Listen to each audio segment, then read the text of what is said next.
गांव की तंग गलियों में बसी थी अचार वाली मंगला की छोटी सी दुकान। मंगला के अचार की खुशबू पूरे गांव में फैली रहती थी और लोग उसके अचार के दीवाने थे। मंगला का अचार खाने के लिए दूर दूर से लोग आते थे।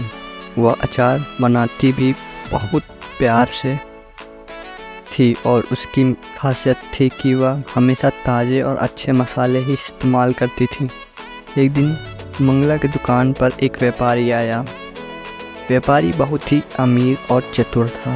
उसने मंगला से कहा, मंगला बहन, मैं तुम्हारे अचार की खुशबू से बहुत प्रभावित हुआ हूँ।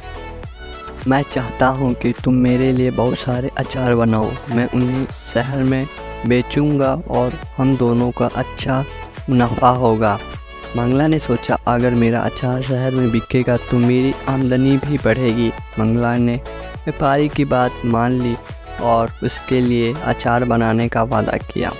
व्यापारी ने मंगला को बहुत सारे पैसे दिए और कहा, तुम जितना अच्छा अचार बनाओगी तुम्हें उतने ही ज़्यादा पैसे मिलेंगे। मंगला पैसे देखकर बहुत खुश हो गई और उसने अचार बनाने के लिए तुरंत काम शुरू कर दिया। मंगला ने सोचा, अगर मैं ज़्यादा मुनाफा कमाना चाहती हूँ तो मुझे मसालों में थोड़ा कटौती करनी होगी और कुछ सस्ते मसाले इस्तेमाल करने होंगे। उसने ऐसा ही किया और व्यापारी के लिए बहुत सारे अचार बनाए। जब व्यापारी ने अचार उठाया और शहर में बेचना गया तो पहले कुछ दिन अचार खूब बिका, लेकिन धीरे धीरे लोग अचार का स्वाद पहले जैसा नहीं लगकर और उन्हें शिकायतें शुरू कर दिया। व्यापारी ने मंगला से कहा, तुम्हारे अचार की क्वालिटी ख़राब हो गई है, लोग शिकायत कर रहे हैं और मैं इसे अब नहीं बेच सकता हूँ। मंगला को यह सुनकर बहुत दुख हुआ और उसने देखा कि लालच में आकर उसने अपने अचार की क्वालिटी के साथ समझौता किया था और उसने तुरंत फैसला किया कि अब वह कभी लालच नहीं करेगी और हमेशा अपने अचार की क्वालिटी को बनाए रख।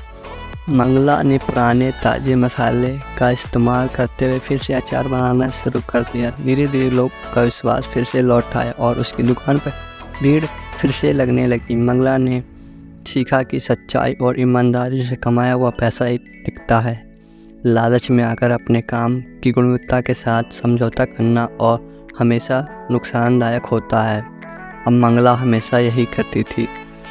असली स्वाद और मेहनत का कोई मुकाबला नहीं। उसकी दुकान पर अब भीड़ लगने लगी और कहते, मंगला के अचार का स्वाद सबसे निराला है। मंगला की ईमानदारी और मेहनत का फल उसे मिल चुका था और वह खुशहाल जीवन जीने लगी। और इससे तरह मंगला ने लालच सबक लेकर अपने जीवन को नई दिशा दी। उसने साबित कर दिया कि मेहनत और ईमानदारी से इस सफलता मिलती है।